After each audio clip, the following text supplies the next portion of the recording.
The wedding veil was still pinned to Thaonwyn's hair when she climbed over the iron gate of the harbour. Behind her, the bells of the cliffside cathedral rang over the black water. They should have sounded beautiful. Instead, they sounded like an alarm. Her satin wedding dress caught on the spear-shaped metal at the top of the gate. The fabric tore from her hip to her knee with a violent hiss, exposing one silver heel and the bruises around her ankle. Voices echoed from the stone road above. Finher! Flashlights cut through the rain. Thao dropped hard onto the other side of the gate, pain shooting through her palms. For a moment, she stayed on her knees between stacked shipping crates, breathing through the panic crushing her ribs. She could still feel Julian Mercer's hand around her wrist, still hear the calm way he had spoken inside the cathedral's private dressing room. Smile. When the cameras turn toward you, do not embarrass my father. And when Thao had told him she would not marry him when she had finally said the word no, after months of threats disguised as family negotiations, Julian had closed the door. He had smiled. Then he had shown her a photograph of her younger sister leaving work in Boston.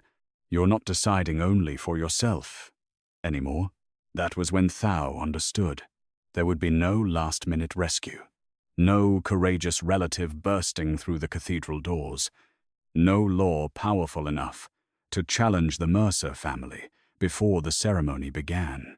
So she had thrown a brass lamp through the dressing room window and climbed into the storm. Now, the cathedral bells kept ringing while men searched the harbour. Thao forced herself upright. Rain soaked through the lace covering her shoulders. Her dark hair had begun to pull free beneath the veil, strands sticking to her cheeks. She was 31 years old, barefoot in one shoe, dressed for a marriage she had never wanted, and running through a foreign port with no passport, no phone, and nowhere to go. A row of yachts rose beyond the pier like white palaces in the rain. Most were lit. One was dark. It sat at the far end of the private dock, enormous and silent, its sleek black hull reflecting the harbour lights. No music, no crew visible, no guests moving behind the tinted windows, only an open service door near the stern. Thao heard engines approaching from the road. She ran. The dock pitched beneath her feet.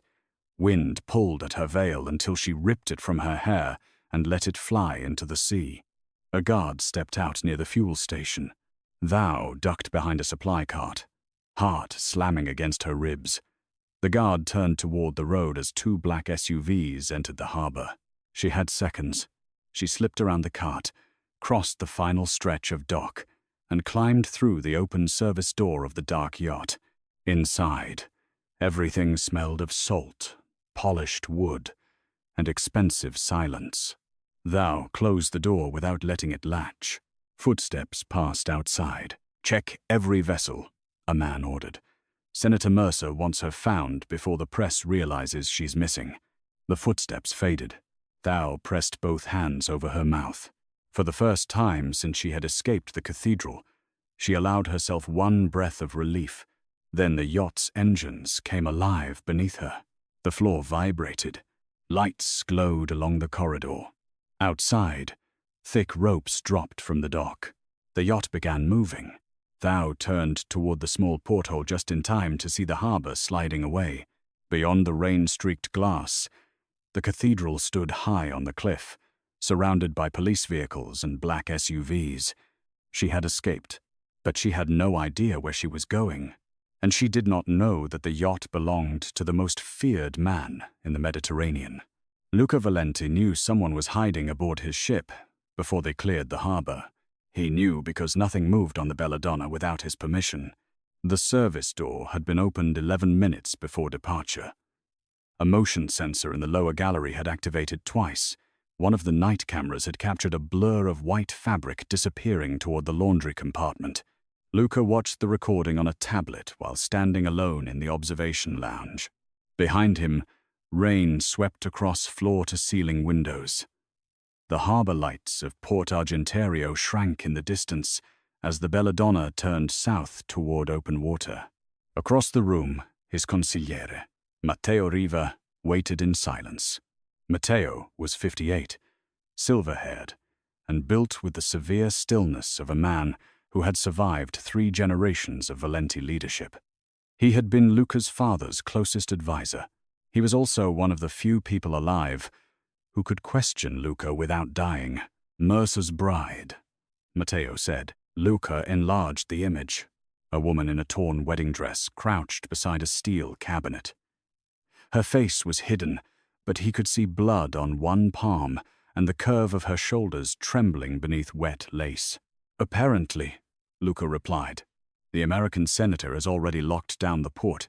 Then he should have locked it down more effectively. Matteo studied him. We can turn back. No. The summit begins tomorrow night. I am aware. The summit had taken 8 months to arrange. 5 criminal families. 3 governments represented through private intermediaries, shipping routes, surveillance systems, offshore accounts, territorial boundaries, and a temporary ceasefire that could determine the next decade of Mediterranean organized crime. Luca was expected in Malta by dawn. Without him, the meeting would collapse. With an unknown woman aboard, the belladonna had become vulnerable. Matteo folded his hands behind his back. If Mercer discovers she is here, he will assume we took her deliberately. Did we? No. Then his assumptions do not concern me. Matteo's expression remained carefully neutral. They will concern us when American intelligence begins tracking the ship. Luca set down the tablet. At 38, Luca Valenti had perfected the art of making other men feel as though the room had become smaller around them. He was tall and composed, dressed in a charcoal suit without a tie. His black hair was cut neatly at the sides, and a faint scar crossed the edge of his left eyebrow. He did not raise his voice. He did not pace. He did not make theatrical threats. People feared him because his violence was never emotional. It was precise. Bring her to me, he said. Matteo hesitated. Alive? Luca looked at him. Matteo inclined his head. Of course. Thao found a narrow crew closet behind the laundry room and locked herself inside. She had removed the remaining heel and wrapped her bleeding palm in part of her torn veil. The yacht moved smoothly enough that she barely felt the waves, but every vibration beneath the floor reminded her that the shore was getting farther away.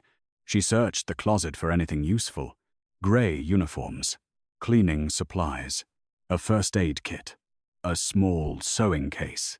She changed out of the wedding dress as quickly as she could and pulled on a black crew sweater and loose gray pants. The clothing was designed for someone taller and narrower, but she rolled the cuffs and tied the waistband with a piece of ribbon. She stared at the abandoned dress, Italian lace, hand-sewn pearls, a designer label that had cost more than the annual salary of most people she knew. Julian had selected it without asking what she liked. His mother had selected the flowers. His father had selected the cathedral.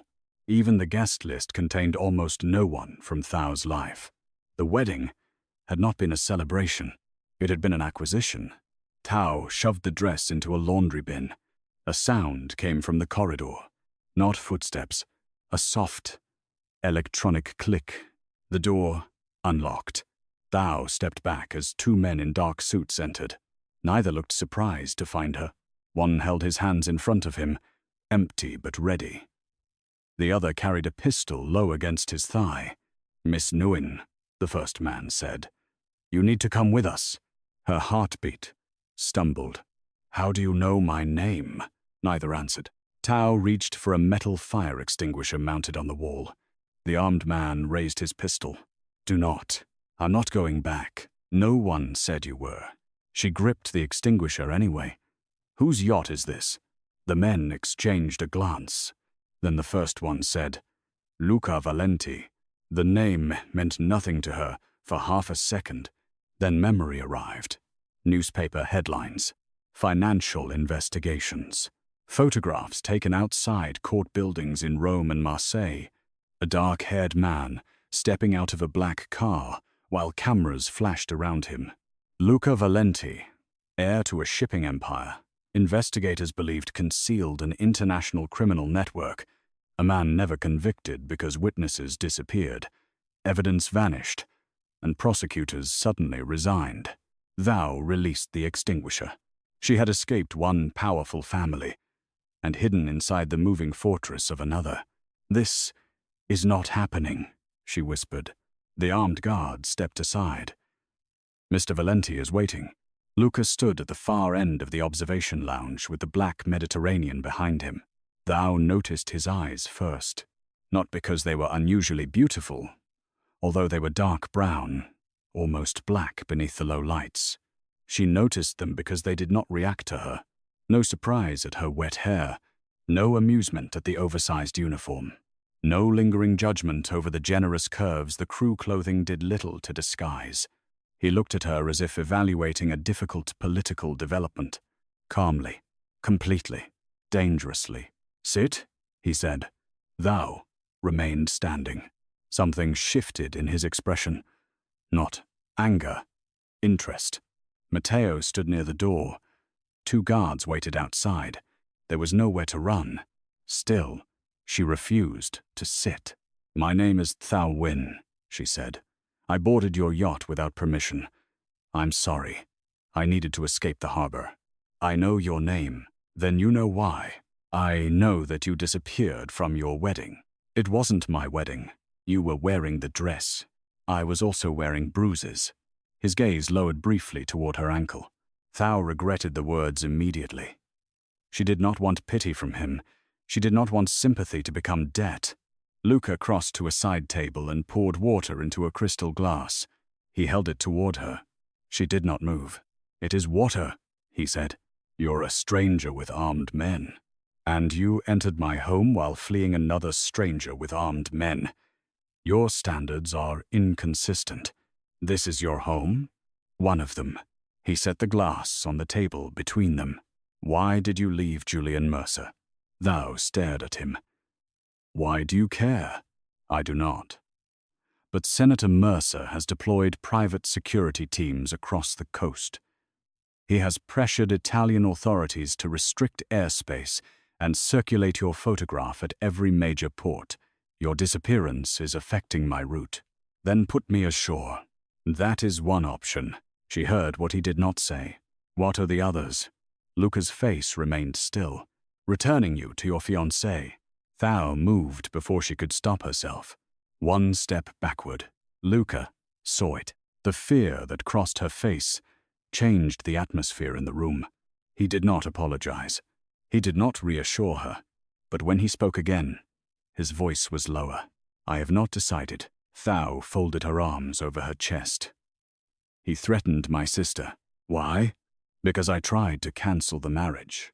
"That does not answer my question." She hated how quickly he found the weakness in her explanation.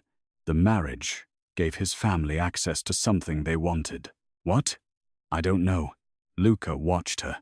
"You expect me to believe that a United States senator arranged his son's marriage to you for a purpose you do not understand?" "I expected to marry a charming man I had known for 8 months.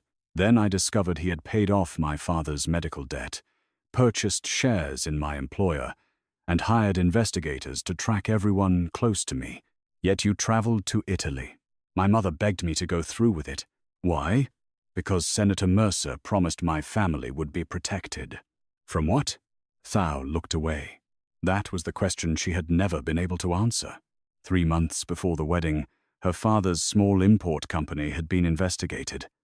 Her mother's house had been placed under a disputed lien. Her younger sister had been followed. Thao's employer had suddenly accused her of violating a confidentiality agreement. Every crisis had disappeared after she agreed to marry Julian. She had believed the Mercers were protecting her family from bad luck. Only later had she understood that the Mercers had created the bad luck. Luca studied the tension in her shoulders. "Who was your grandfather?" he asked.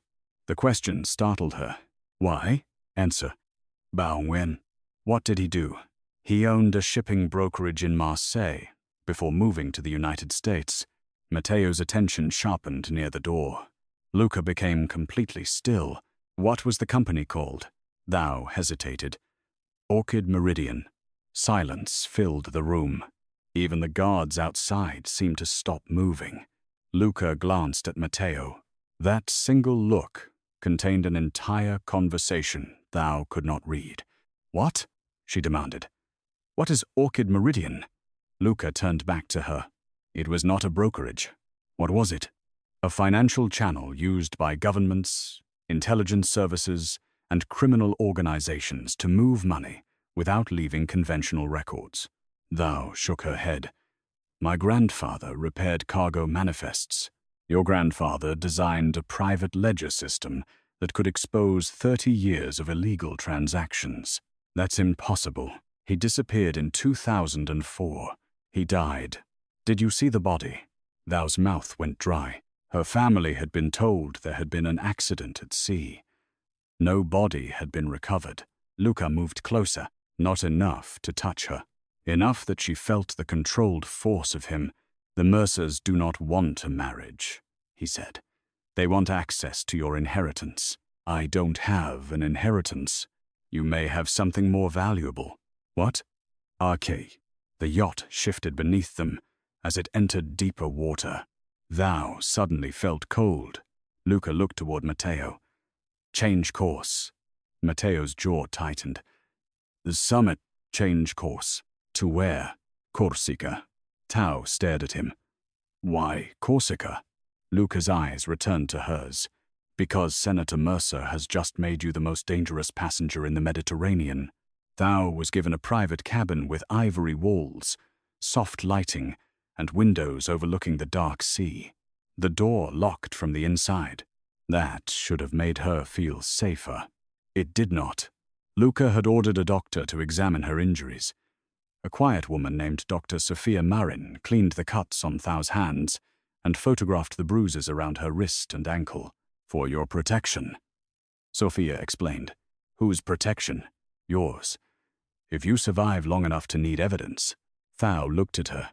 Sophia taped gauze over her palm. "I believe honesty is kinder than comfort on this ship. Is he going to give me back?" Sophia's hands paused.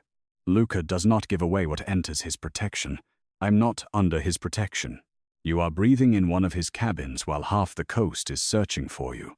That means I'm a liability. To most men, yes. And to him?" Sophia met her eyes. "That depends on whether he decides you belong to the problem or to him." Thao did not sleep. At 2 a.m, she stood beneath the shower until the smell of church incense and Julian's cologne disappeared from her skin. At 3, she found clothing waiting outside the bathroom. A cream sweater, dark trousers, soft leather flats, no restrictive shapewear. No garment selected to hide her body. No note instructing her to look smaller, quieter, or more acceptable. Everything fit. That unsettled her more than if it had not. Someone had looked at her, understood her size, and provided exactly what she needed without making her feel ashamed for needing it. At 4, she stepped onto the private balcony. The storm had weakened. Moonlight moved over the sea in fractured silver lines. Luca stood on the deck below. Alone. His jacket was gone. The sleeves of his white shirt were rolled to his forearms. One hand rested on the railing while he spoke quietly into a satellite phone. Even from above, he looked isolated, not lonely. Isolation suggested choice. Luca Valenti looked like a man who had been placed at the center of a kingdom and sealed there. "You altered the course," a voice said behind Thao. She turned. Matteo stood inside her cabin. He had entered without making a sound. She stepped away from the balcony door. "How did you get in?" "This ship belongs to Mr. Valenti. So privacy is decorative. Privacy exists until it threatens security."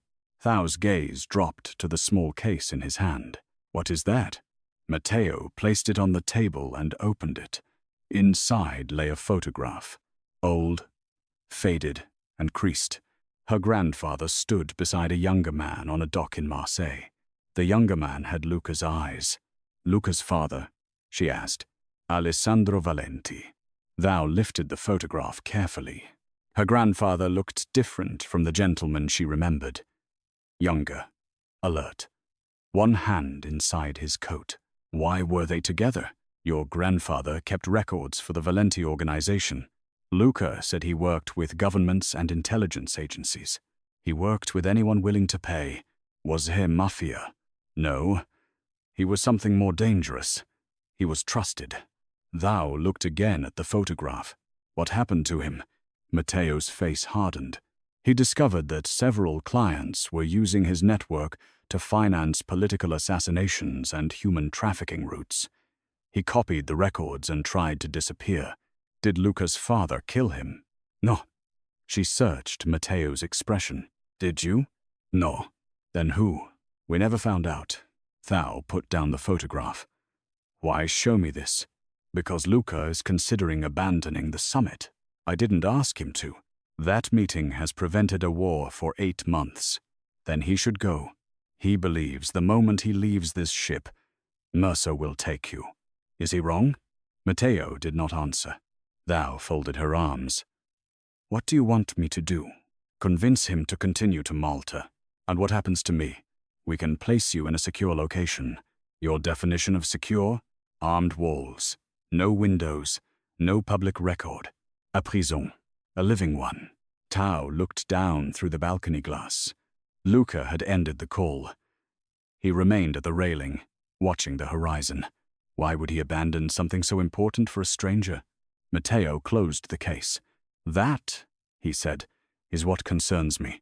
By sunrise, the Belladonna was no longer alone. 3 Coast Guard vessels appeared on the radar 15 miles east of Sardinia. A helicopter approached from the north. Officially, the Italian authorities were conducting a maritime safety inspection. Unofficially, Senator Mercer had found them. Thao entered the bridge as Luca's crew prepared for interception. Screens glowed across the darkened room. Men spoke in Italian through headsets. The captain adjusted their course while Matteo monitored encrypted communications. Luca stood near the central navigation table. He had changed into a black shirt and dark trousers. Calm surrounded him like armor. You should be in your cabin, he said without looking at her. Matteo showed me the photograph. Luca's eyes shifted toward his advisor. Matteo showed no regret. Thao approached the table.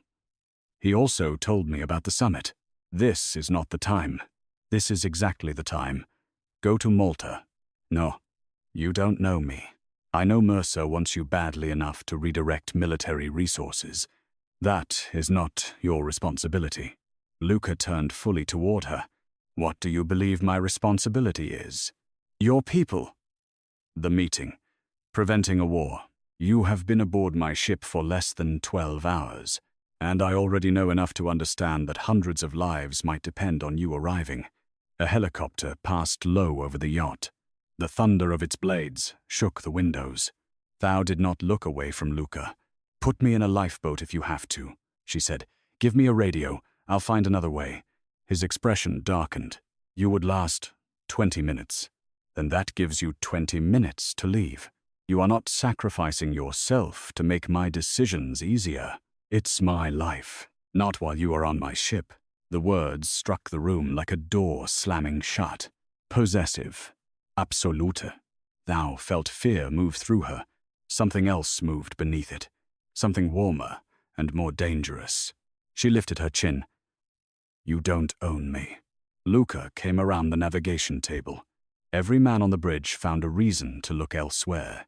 He stopped close enough that she could see a faint shadow of exhaustion beneath his eyes. No, he said quietly. But until I know why Mercer wants you, anyone who touches you becomes my problem. You barely know me. I know you climbed through broken glass rather than let a man control you. His gaze lowered to the healing cut on her palm. I know you asked me to protect my people while your enemies were closing in. He looked back into her eyes. And I know you are pretending not to be terrified because you believe fear gives powerful men an advantage. Thao's breath caught. Luca's hand rose. For one suspended second, she thought he might touch her face. His fingers stopped an inch from her cheek.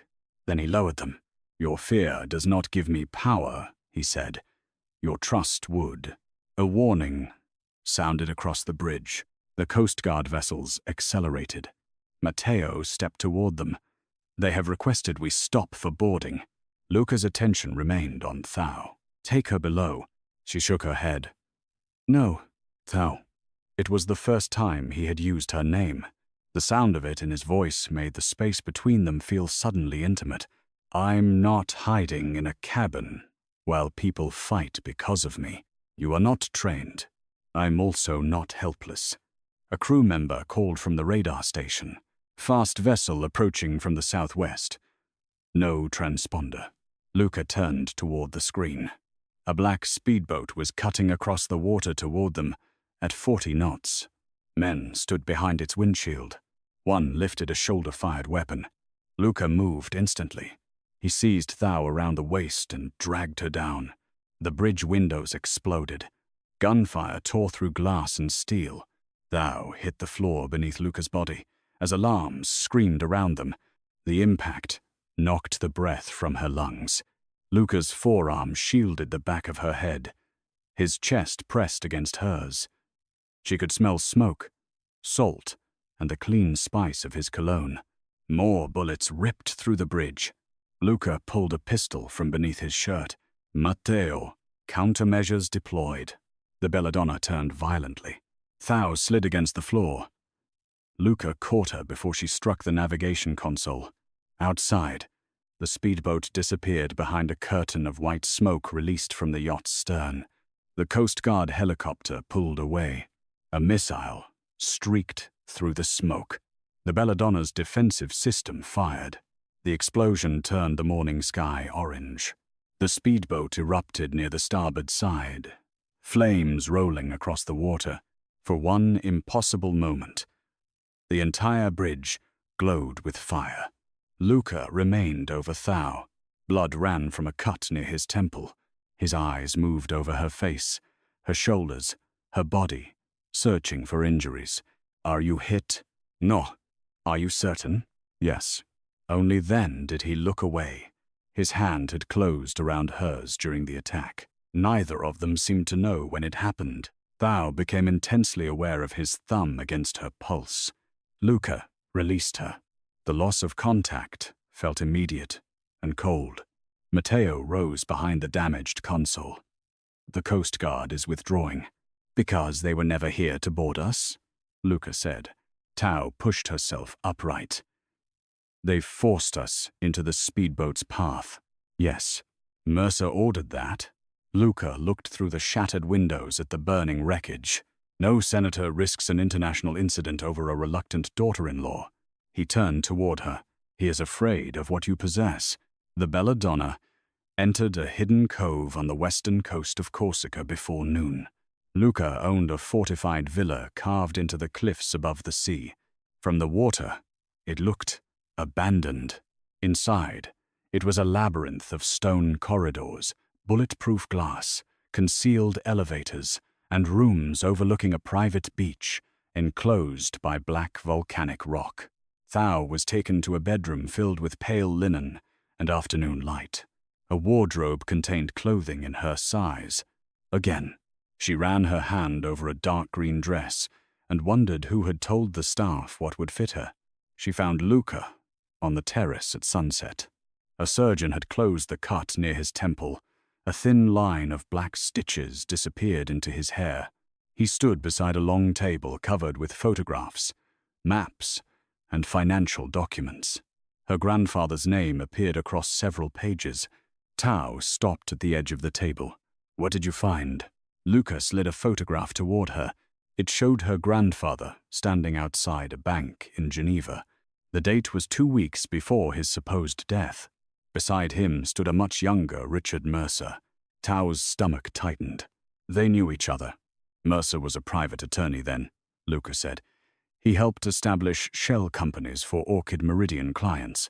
"Why would my grandfather leave anything to me?" "You were his first grandchild. My mother was his daughter. Your mother could be pressured through your father. You were 12 years old and legally invisible to most of his associates." Thao searched the documents. "But I've never received anything." Perhaps you already did. She shook her head. Think carefully, Luca said. Did he give you jewelry? A book? A key? Anything your family considered sentimental but not valuable?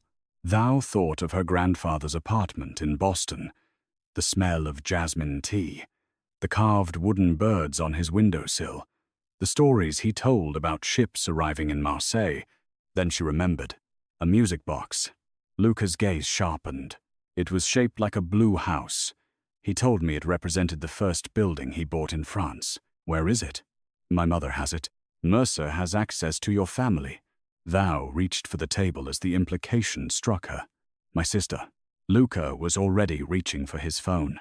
Within minutes, his people confirmed that Thao's mother and sister had disappeared from their Boston home 6 hours earlier. The police had received no missing person report. A Mercer family attorney had told neighbors they had traveled voluntarily. Thao stood frozen while Luca issued orders in Italian. Private aircraft, border alerts, banking, surveillance, facial recognition searches. He commanded resources that governments would have struggled to mobilize so quickly. When the room finally emptied, Thao remained beside the table. Her face had gone pale. This is my fault. Luca stood across from her. No, I brought the Mercers into their lives. They engineered a crisis around your family until obedience felt like protection. I should have seen it. You saw it before the wedding ended. Too late. You escaped. They took my mother and sister. Then we will take them back. Thao looked at him. He said it without dramatic reassurance, without tenderness, the same way he might announce a destination. Absolute certainty made terrifying. You don't know where they are.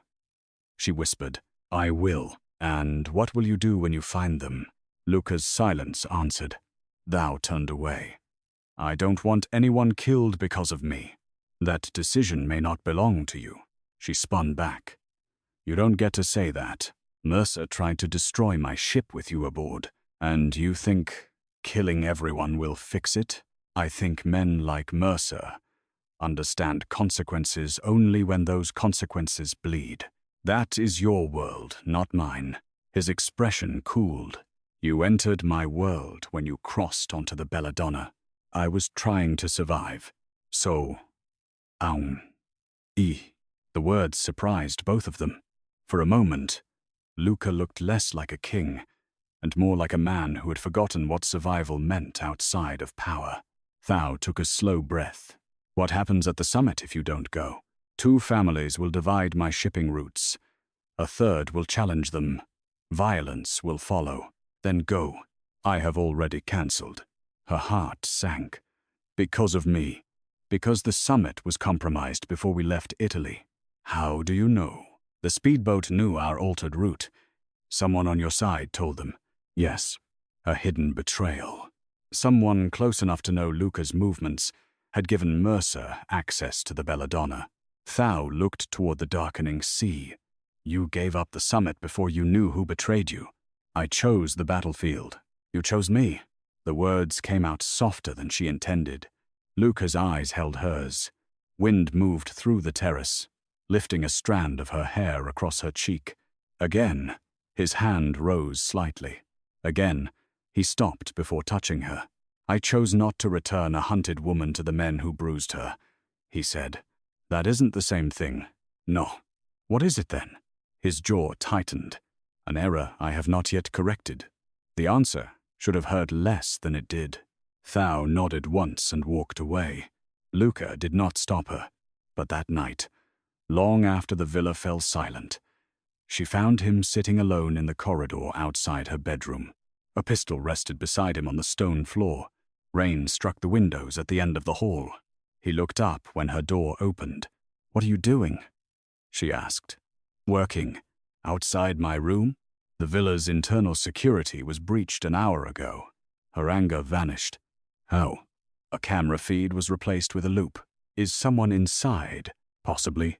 And you're sitting here alone. I am not alone. She glanced down the empty corridor.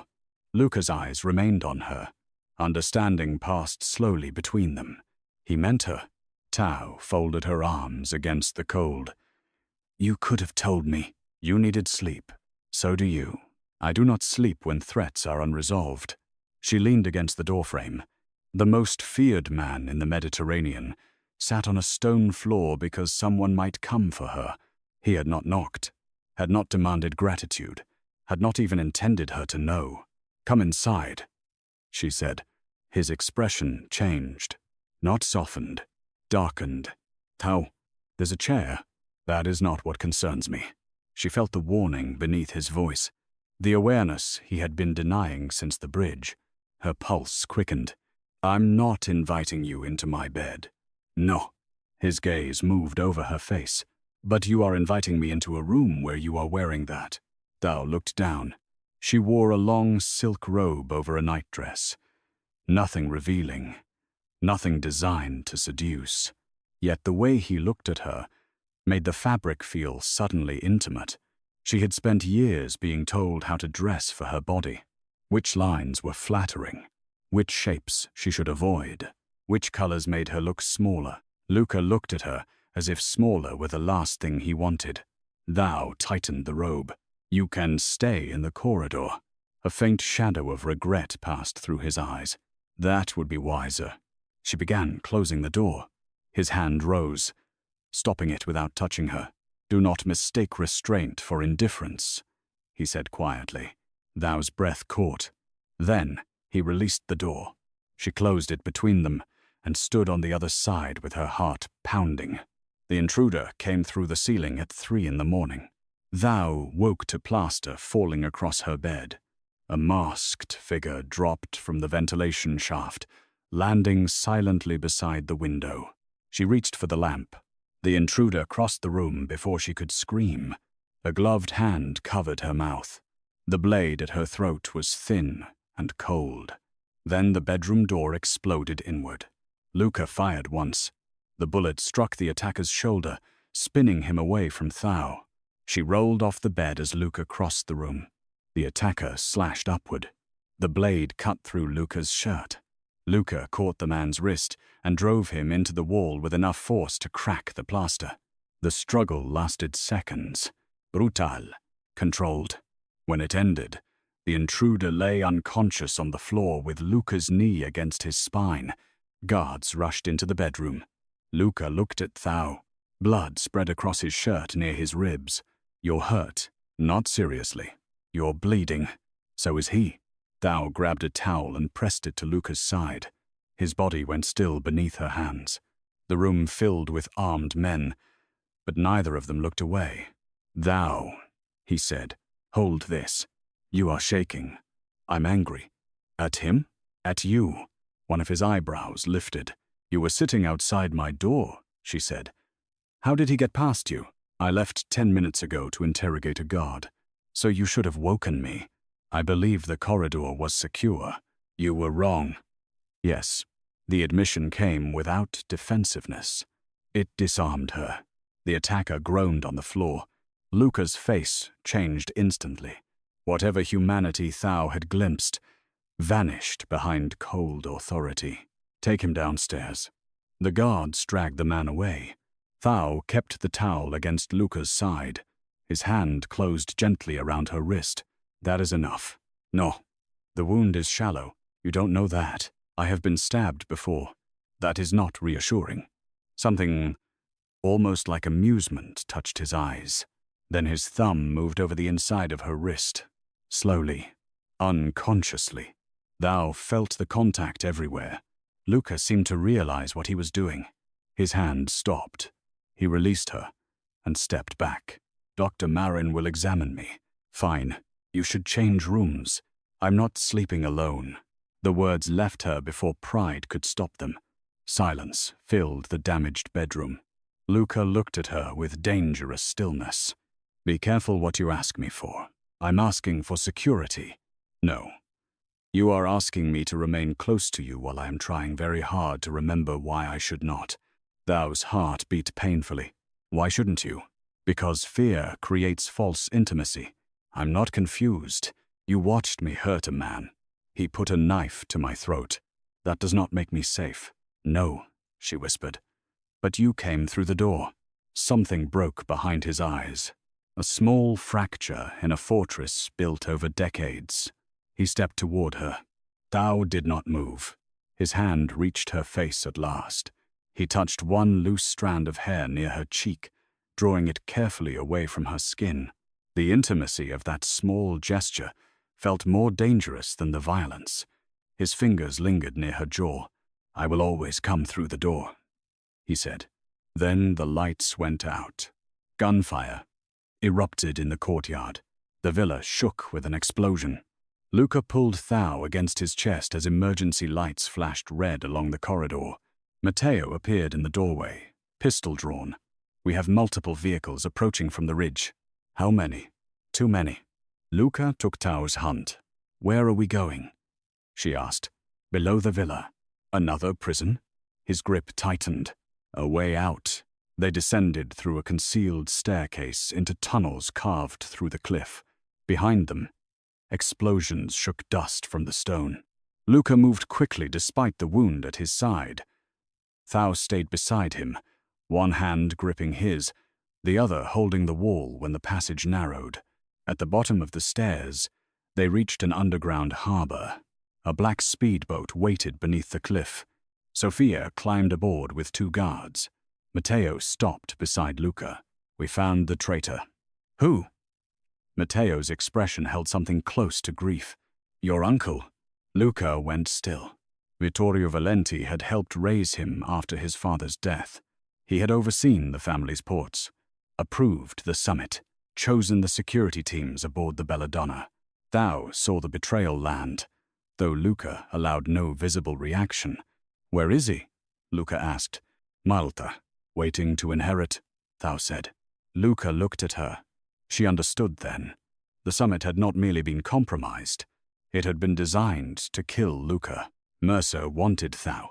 Vittorio wanted the empire. Each man had helped the other. Matteo handed Luca a phone. A live video filled the screen. Thao's mother and sister sat tied to chairs in a dark room. Julian Mercer stood behind them. He smiled into the camera. "Bring my bride to Malta," he said, "or her family dies before sunrise." The video ended. Thao stopped breathing. Luca looked toward the boat. "We are going to Malta." Matteo stared at him. "That is what they want. I know. You will be entering a meeting controlled by Vittorio. I know. And if you take her, Mercer wins." Luca turned to Thao. Red emergency lights moved across his face. Blood stained the side of his shirt. Above them, his villa burned while men loyal to his uncle closed in. "Your choice," he said. She stared at him. He was giving her what every other man had taken. "The decision, my mother and sister," she whispered. "We go to Malta. It could destroy everything you built. Yes, you could die. Yes." Thao looked at the burning tunnel behind them, then at the black water ahead. "I'm going."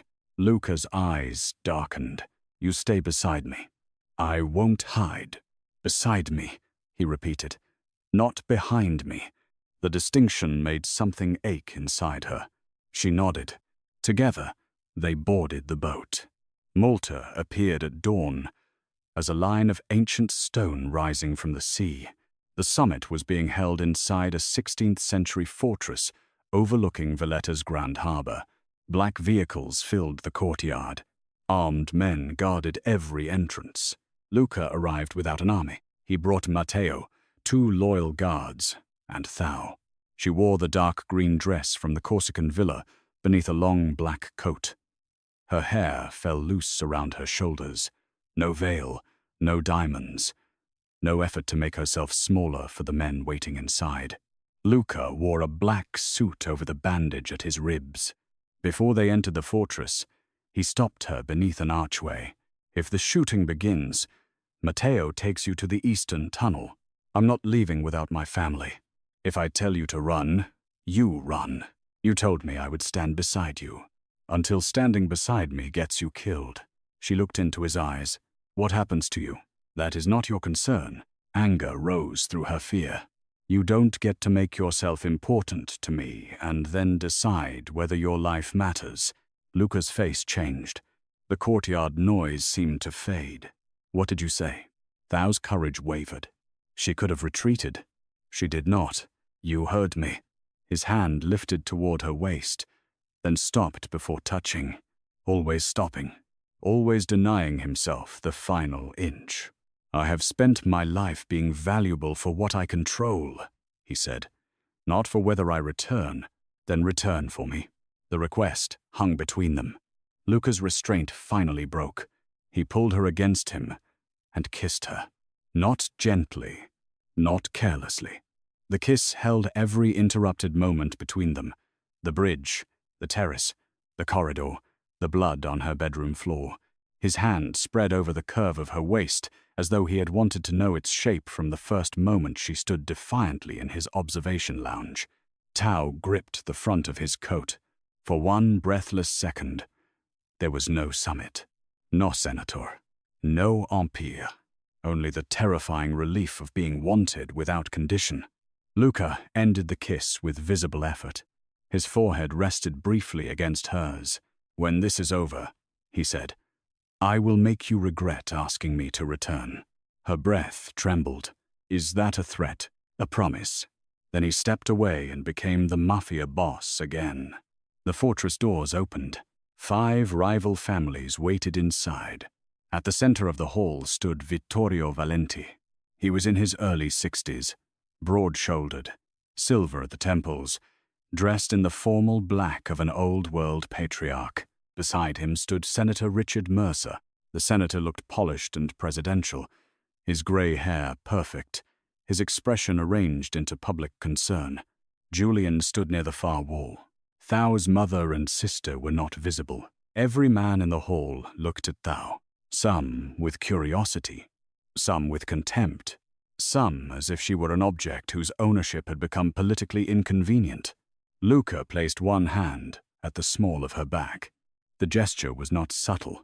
A claim. A warning. Vittorio smiled. My nephew arrives. Luca stopped 20 feet away. You should have killed me in Corsica. I tried. Poorly. Several men shifted uneasily. Vittorio's smile faded. Senator Mercer stepped forward. Miss Nguyen has suffered an emotional crisis. My family is grateful you kept her safe. Thao almost laughed. The language of powerful men. Turn captivity into concern. Turn resistance into instability. Turn a woman's terror into an unfortunate misunderstanding. I did not have a crisis, she said. Your son threatened to kill my sister. Mercer looked at her with paternal disappointment. Thou, this is not the place. No, the cathedral was your place. The harbor was your place. My family's home was your place. She stepped away from Luca's hand and faced the room. This is mine. Julian moved toward her. Luca drew his pistol. The room filled with the sound of weapons being raised. Julian stopped. Luca's voice was quiet. Take another step. Mercer lifted one hand. There is no need for violence. There was no need to fire a missile at my ship. That operation was not authorized by me. Your son's security company funded the vessel. For the first time, the senator's confidence flickered. Vittorio looked toward Luca. You were supposed to die before seeing the records. What records? Thao asked. Vittorio smiled at her. The ones hidden inside your grandfather's music box. Her blood turned cold. They had found it. Where is my family? Julian answered. Safe, as long as you cooperate. Thao looked at Luca. He gave the slightest shake of his head. Do not believe him. Mercer opened a leather case on the central table. Inside lay the blue wooden music box from Thao's childhood. The painted windows were chipped. One corner had cracked. Seeing it in that room felt like seeing part of her grandfather's memory violated. The mechanism contains an encryption device, Mercer said. Your fingerprint and a phrase known only to you are required to access it. I don't know any phrase. You do. Julian approached the table. Your grandfather used to tell you a story about a bird crossing the ocean. Thou remembered. The small bird cannot own the sky, her grandfather used to say. It survives because it keeps flying. Mercer watched recognition move across her face. Open it, he said. Let my family go. After. No. Julian's pleasant mask slipped. You have caused enough embarrassment. Luca's pistol remained trained on him. Speak to her like that again, Luca said, and your father leaves without a son. Senator Mercer's eyes hardened. You are in no position to threaten us. Your uncle controls your ports. Your accounts are frozen. Half your men have pledged loyalty to him. You no longer possess an empire. Luca looked around the fortress, at the rival families, the corrupt intermediaries, the uncle who had betrayed him. Then he looked at Thao. No, he said, I do not. He removed a small drive from his pocket and placed it on the table. Vittorio's expression changed. What is that? Every account, every route, every official paid by the Valenti organization since my father's death. The room became silent. Luca looked toward Matteo. Matteo raised a phone. A timer counted down from 60 seconds. The records will be transmitted to 6 international prosecutors and 12 journalists, Luca said. Unless I stop it. Chaos erupted. Men shouted. Weapons shifted toward Luca. Vittorio slammed both hands on the table. You would destroy your own family. My family tried to kill me. You would burn generations of power for her? Luca's eyes moved to Thao, not with shame, not with denial, with terrifying clarity. Yes, the single word changed everything. Thao felt it in the center of her chest. Luca had not come to Malta to save his empire. He had come to end it. Senator Mercer reached for the music box. Thao seized it first and hurled it against the stone floor. The painted blue house shattered. A small black device skidded beneath the table. Julian lunged for it. Gunfire exploded through the hall. Luca pulled Thao behind a stone pillar as bullets struck the walls. Matteo fired toward Vittorio's men. The rival families scattered, some returning fire, others retreating through side doors. Julian crawled beneath the table toward the device. Thao saw him. Before Luca could stop her, she broke from cover and ran. Thao. She reached the device first. Julian caught the back of her coat and dragged her down. They hit the floor. He struck her across the face. Pain flashed through her jaw. You should have smiled in the cathedral, he hissed. Thao drove her knee upward and tore free. Julian reached for his pistol. Luca shot him through the shoulder. Julian screamed and collapsed. Luca crossed the hall through gunfire, his expression unlike anything Thao had seen before. Not cold, not controlled, terrified. He reached her, lifted her from the floor, and held her face between his hands. Look at me. I'm okay. Look at me. She met his eyes. Only then did he breathe. A shot rang out behind him. Luca jerked. Blood spread across the front of his shirt. Vittorio stood near the table with a smoking pistol. Thao caught Luca as he fell to one knee. No. Vittorio aimed again. Thao grabbed Luca's fallen weapon. She had never fired a gun. She did not need to. Matteo shot Vittorio before he could pull the trigger. The older man fell beside the shattered music box. The timer reached 0. Across the room, phones began vibrating. Documents transmitted. Accounts exposed. Politicians, police officials, judges, financiers, and criminal families were named in thousands of encrypted records Luca had gathered over years.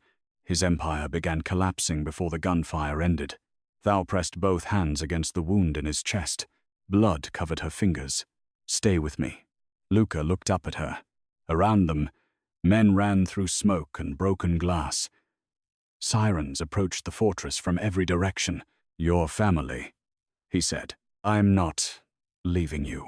Eastern chamber. Beneath the chapel, Matteo heard him. He grabbed 2 guards and ran. Thou kept pressure on Luca's wound. You knew where they were. I suspected. And you came here anyway? Yes. You could have told me. You would have gone alone. She almost laughed through her tears. You don't know me at all. I know you would have gone. His hand rose weakly toward her face. This time, there was no restraint. His blood-warm fingers touched her cheek. I know everything that matters. Footsteps thundered through the hall. Thao looked up, expecting soldiers.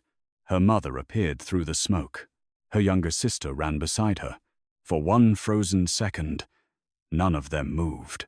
Then they collided in the center of the ruined fortress. Thao held them with one arm, while keeping the other hand pressed to Luca's chest. Her mother sobbed against her shoulder. Her sister repeated her name over and over. Luca watched them. A strange peace entered his face. Then his eyes closed. Luca. His body went still beneath her hands. Outside, the harbor filled with sirens. Inside, Thao screamed his name, while the empire he had abandoned burned around them.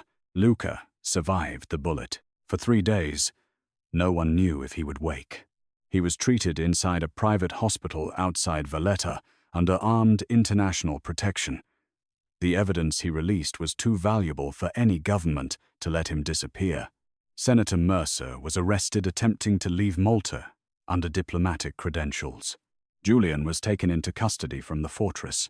Vittorio died before reaching surgery. Across Europe and the United States, raids began before sunrise. Ports were seized. Banks were searched. Judges resigned. 2 ministers disappeared. 3 mafia families turned on one another within 48 hours. The Valenti empire dissolved in public view. Thao remained beside Luca's hospital bed. Her mother and sister were placed under protective security in another wing. They wanted Thao to rest. She refused. On the second night, rain covered the hospital windows. Luca lay motionless beneath white sheets, stripped of his suits, his weapons, and the silence that had made rooms bend around him. Without power, he looked younger, not innocent, never that, but human. Thao held his hand. She thought of the corridor outside her bedroom, the bridge beneath gunfire, the archway in Malta. Return for me, he hut. At dawn on the 3rd day, his fingers tightened around hers. Thao looked up. Luca's eyes opened slowly. For several seconds he stared at the ceiling. Then he turned his head. You stayed. His voice was rough. Thao's throat closed. You walked away from a criminal empire and exposed half of Europe. Staying in a chair was the least I could do. His mouth moved faintly, almost a smile. Your family? Safe. Mercer. Unter Arrest. Julian? Alive. Unfortunately, Luca's eyes closed again. Thao leaned closer. Do not go back to sleep while I'm insulting your enemies. I am listening. You scared me. His eyes reopened. The vulnerability in her voice silenced whatever answer he had prepared. I thought you died. I nearly did. That is not an apology. No. You are very bad at this. At being shot. At caring for someone. His chaser held hers. I have never done it before. The words were simple. They carried more weight than any confession. Thao looked down at their joined hands. What happens now? To Mercer? To you. The authorities will want testimony. And after that, I no longer have ports, companies, or men. You have legitimate companies. Most will be seized. You have houses. Some. Money? Enough. She raised an eyebrow. Your definition of enough is probably offensive. It may be. The faint humor disappeared from his face. I have enemies. You had enemies before. Now, I do not have an army between them and you. Thao understood. He was preparing to push her away. The most predictable cowardice of powerful men. Sacrifice everything except control. She released his hand. Luca's expression tightened immediately. You told me fear does not give you power, she said. Trust does. Yes, I trusted you. That is why you must leave. Anger warmed her face. No, Thao. You walked into a fortress full of armed men because you refused to let another person choose my life. Do not lie in a hospital bed and do the same thing. This is different. It is exactly the same. I am trying to protect you. So was Senator Mercer. The comparison hit hard.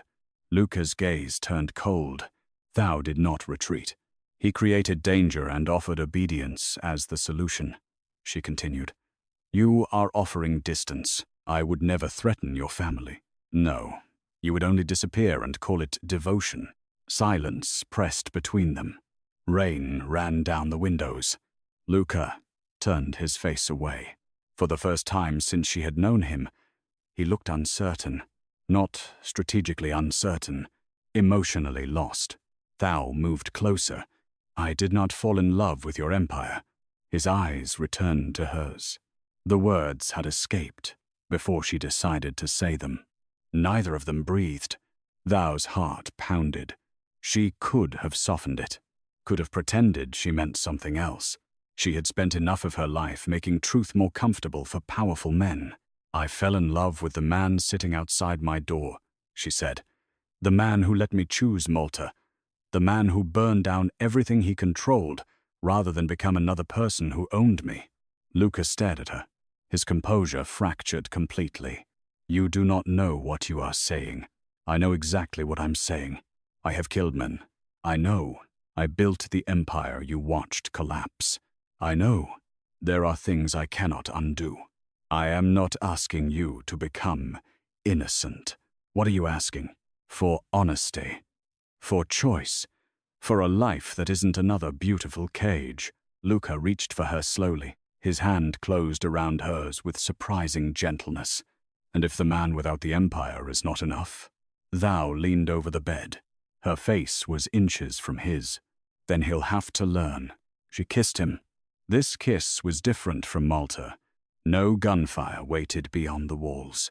No summit. No threat of interruption. Only Luca's hand in her hair, and the quiet, almost painful way he kissed her back, as though power had taught him how to take everything except tenderness, as though tenderness frightened him more than death. When they separated, he rested his forehead against hers. I did not walk away only to save you, he said. Thao waited.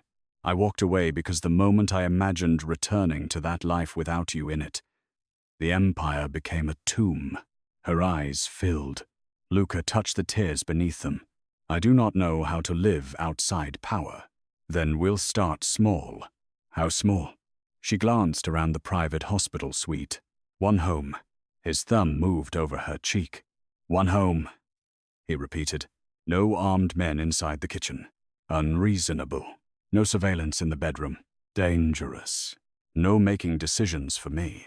Impossible. She pulled back. Luca caught her hand. A real smile touched his face for the first time. It transformed him. Not into someone harmless. Into someone alive. I will try, he said. For a former Mafia boss, that sounded almost sincere. For you, it was an oath. 8 months later, Thao stood inside a ruined villa overlooking the Ligurian Sea. Sunlight poured through the open roof. Wild flowers grew between cracked marble tiles. The walls still carried damage from a war fought decades earlier. Most people saw abandonment. Thao saw possibility. She had purchased the villa with money recovered from her grandfather's legitimate estate. After investigators decoded the Orchid Meridian archive, they discovered Bao Nguyen had hidden legal assets for his family alongside the criminal records. Thao used part of the inheritance to establish the Meridian Foundation, which helped families displaced by political corruption and organized crime. The villa would become its first recovery center, not a fortress, not a safe house hidden from the world, a place where people could begin again without disappearing. She stood in the central courtyard reviewing restoration plans when a shadow crossed the paper. You moved the eastern wall. Luca's voice still carried the quiet authority that once commanded armed rooms. Now it made contractors nervous and Thao impatient. The original wall blocked the sea. It was structurally defensive. It was built in 1894. Threats existed in 1894. Thao turned. Luca stood beneath the archway in a white shirt with the sleeves rolled to his forearms. A faint scar marked the place where the bullet had entered his chest. He no longer wore a gun. At least, not visibly. His legitimate shipping companies had survived government review. Smaller now. Transparent. Closely monitored. He spent months testifying against officials and criminal leaders who once called him an ally. Some nights, he still woke, reaching for a weapon. Some mornings, Thao found him standing at the bedroom window before dawn, as if waiting for the old world to return. Healing had not made him gentle. It had made gentleness a choice he practiced. Slowly, imperfectly, with fierce intention. "You're late," she said. "I was followed." Her expression sharpened. "By whom?" "Your sister." Thao relaxed. "She believes I require supervision." "She is correct." Luca crossed the courtyard. Behind him, 2 discreet security officers remained outside the gate. Thao pointed toward them. "You promised no armed men in the kitchen. They are outside. You are exploiting technicalities." "I'm adapting." He stopped in front of her. His gaze moved over her face, then down to the rolled architectural plans in her hands. "You have dust in your hair. Occupationnel hazard." His fingers brushed it away. He never stopped himself now. Not with her. "What?" Thao asked. "You changed the dress." She looked down at the ivory fabric. It was not the cathedral gown. This dress had wide sleeves, a fitted waist, and a soft flowing skirt that moved with the sea breeze. It celebrated her body, rather than apologizing for it. "I was working." "You were hiding." "I was waiting." Luca looked toward the terrace. Thao's mother stood there beside her sister and Dr. Sophia. Matteo waited near the garden wall, wearing a dark suit despite the heat. There were no politicians, no press, no strategic guests, no negotiated alliances, only the people they had chosen. Luca looked back at Thao. "You said one home. This is a large home. You said we would start small. I underestimated your architectural ambition." She smiled. Behind Luca, the afternoon sun turned the sea to gold. He reached inside his pocket. Thao raised one hand. "If that ring has a tracking device." "It does not." "A hidden microphone?" "No." "Poison compartment?" "Thao, I'm checking." He took her left hand. The man who had once ruled ports, governments, and men sank to one knee in the dust of an unfinished courtyard. Everyone became silent. Luca opened the small black box. Inside lay a simple gold ring set with a deep green stone, not chosen by a senator, not insured by a political family, not placed on her hand before she understood the price. Luca looked up at her. There was no audience in his eyes, only truth. "I cannot promise you a peaceful man," he said. "I cannot promise the past will never find us. I cannot promise I will always understand freedom after spending most of my life confusing it with control." Thao's eyes burned. "But I promise that no door in our home will lock from the outside. No choice will be taken from you in the name of love, and no danger will reach you without finding me standing in its path." The sea wind moved through the courtyard. Luca's voice lowered. "You taught me that walking away is not the same as losing everything." His thumb brushed over her fingers. "Thao Nguyen, choose me, not obey me, not belong to me. Choose me." Thao looked at the man kneeling before her, the feared Mafia Boss who had abandoned his summit, the heir who had destroyed his own empire, the dangerous man who had learned that devotion was not possession. Then she looked at the home, rising around them. Open windows, unfinished walls, no cage. "Yes?" she said. Luca closed his eyes for 1 second.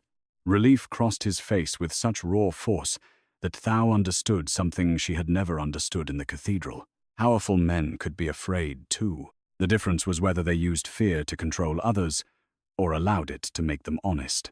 Luca slid the ring onto her finger. He rose and pulled her into his arms as their family applauded around them. Later, as the sun descended over the Mediterranean, they stood alone on the terrace. The ruined villa glowed in candlelight. Music drifted from the courtyard. Below them, a white yacht moved slowly across the water. Not the Belladonna. Luca had sold it after Malta. Thao rested her hands on the stone railing. "Do you miss it?" she asked. "The yacht? The empire?" Luca stood behind her, his hands settling around her waist. "Sometimes." She turned her head. "Do you regret leaving?" His lips touched her temple. "No, never. I regret that I did not leave sooner." Thao leaned back against him. Far out at sea, the yacht disappeared into the gold horizon. Once, she had hidden aboard a ship because she believed escape meant vanishing. Now, she understood. Escape was only the beginning. Freedom was choosing where to remain. Luca turned her gently in his arms. The last light caught the scar above his eyebrow and the newer one beneath his shirt. "You disappeared from a wedding," he murmured. "You abandoned a criminal empire. You ruined my reputation. You kidnapped me on a yacht. You boarded voluntarily. You threatened to return me. I was lying. I know." His eyes darkened with familiar intensity. "I knew. The moment you refused to sit down." "Knew what?" "That you would destroy my life." Thou smiled. "And yet you kept me aboard." Luca's hand tightened at her waist. "I have always had a weakness for dangerous things." Then he kissed her beneath the open sky. Behind them, laughter filled the unfinished home. Before them, the Mediterranean stretched dark and endless. And somewhere beyond the horizon, remnants of Luca Valenti's old world were still running from the evidence he had released. Some enemies remained. Some debts had not been paid. Some shadows did not disappear, simply because a man walked into the light. But when the night wind rose and the candles flickered, Luca did not look toward the road for approaching cars. He looked at Thao, at the woman no empire had been powerful enough to own, at the runaway bride who had crossed into his world wearing torn lace and blood on her hands, at the only person who had ever made him understand that surrender could be a form of victory. He had once commanded men across the Mediterranean. Now, he wanted only one kingdom, a ruined villa becoming a home, a life built without locked doors, and the woman who had chosen him after he had nothing left to offer but the truth. Luca kissed the ring on her hand. Thou rested her forehead against his. Below them, waves struck the cliffs with the slow rhythm of a new beginning. The Mafia Boss had walked away from his empire after the plus-size bride disappeared. But in losing the world that feared him, he finally found the one person who did not.